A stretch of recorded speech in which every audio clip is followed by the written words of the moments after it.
Bonjour et bienvenue dans cette vidéo dans laquelle je vais te montrer comment tu vas pouvoir perdre du gras sans perdre de muscle. En regardant cette vidéo de 10 minutes, tu sauras exactement comment sécher en gardant ta masse musculaire. Si jamais tu avais cette problématique, ça peut arriver assez souvent, donc je vais donner littéralement tout ce que je sais, tout ce que je peux mettre en place et appliquer et que tu pourras appliquer également après cette vidéo. Dis-toi qu'après cette vidéo, tu auras toutes les armes nécessaires pour réussir à perdre du gras tout en conservant ta masse musculaire. Donc tout d'abord, je vais me présenter. Moi, je m'appelle Mathis Bezo. Je suis coach en ligne depuis cette année, donc mars 2025. Je suis également bodybuilder naturel compétiteur. J'ai réalisé 2 top 5 dans la fédération ICN et j'ai participé au championnat du monde INBA. J'ai également réussi plusieurs phases de perte de gras par lesquelles je suis passé. J'ai commencé moi-même avec ce physique ici où j'ai dû effectivement perdre beaucoup de gras. J'ai également réalisé plusieurs phases de masse, comme tu peux voir ici. Et pour concourir, j'ai dû perdre énormément de gras.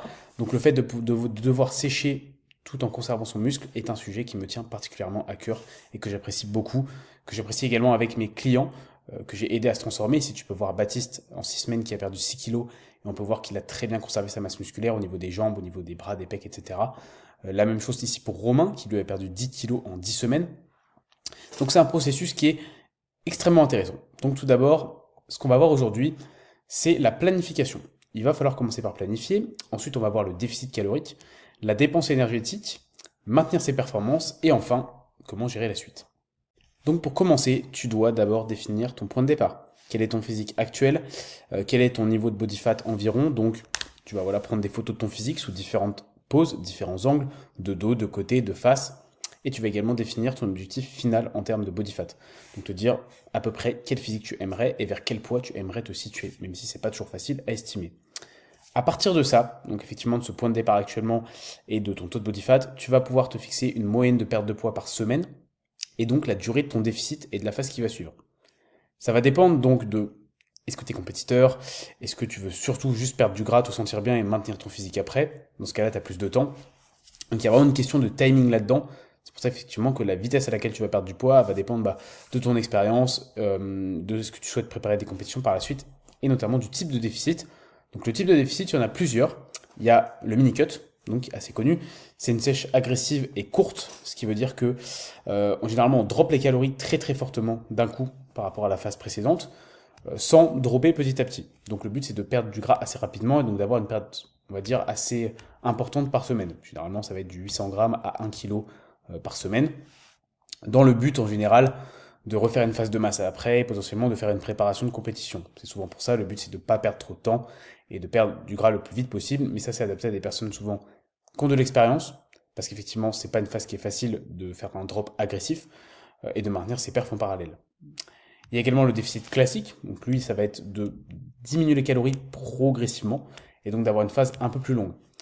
Et la préparation de compétition, qui elle est complètement à part. On va dire que ça ressemble à un déficit classique, mais du coup qui va être beaucoup plus poussé, parce que le but c'est de pousser à une certaine condition pour gagner des compétitions. Également, la préparation de compétition elle est timée, alors que les autres phases ne sont pas timées, en tout cas par un objectif d'une date. Donc c'est à prendre en compte.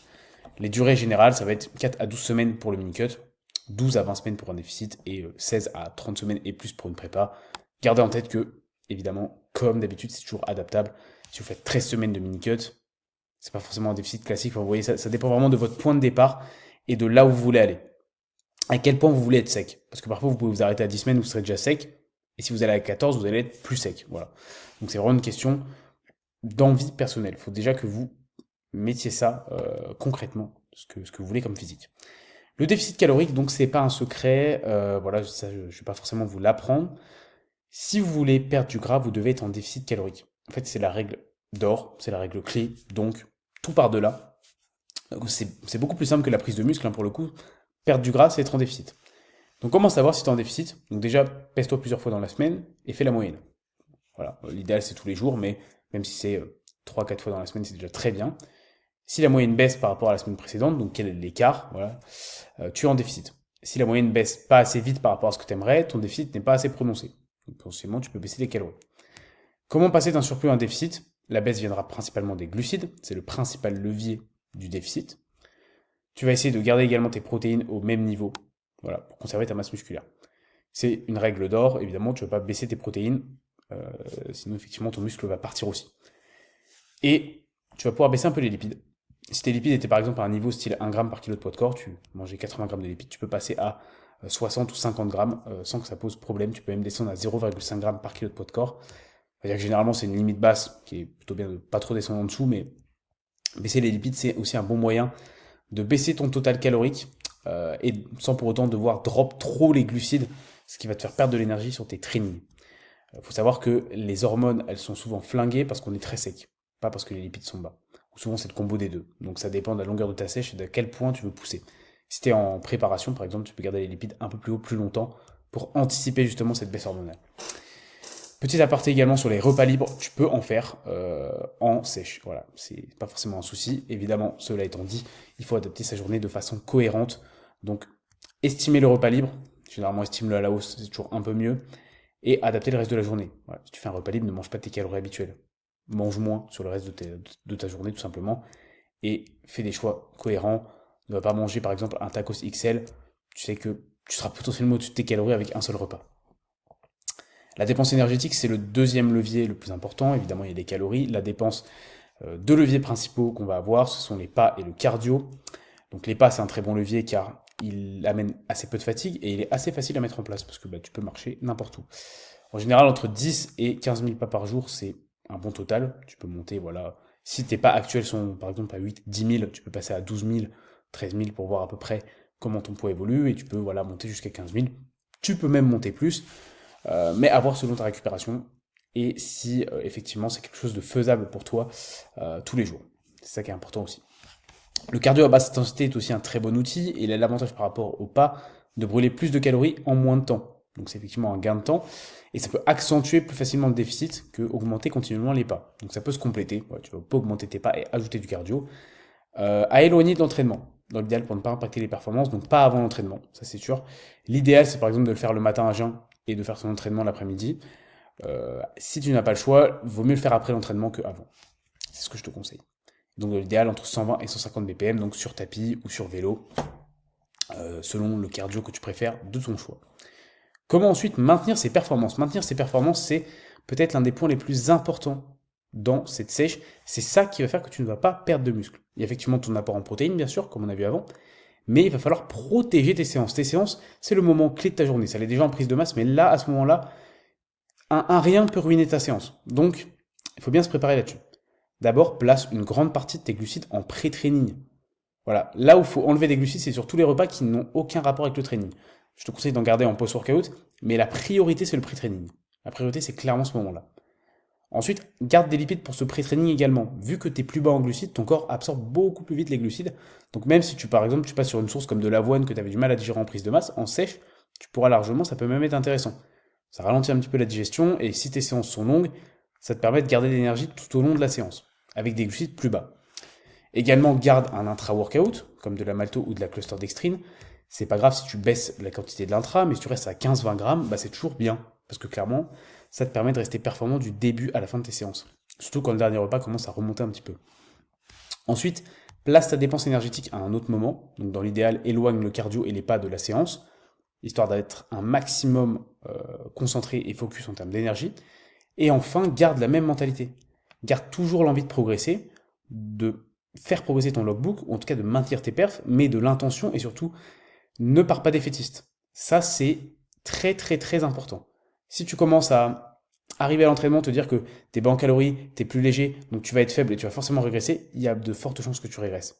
Maintenant, si tu vas avec la même envie, même détermination, et tu comprends à quel point c'est important de réussir ta séance pour justement garder ta masse musculaire, là, clairement, tu as tout gagné. Et ton physique te remerciera, parce que tu vas clairement voir les progrès.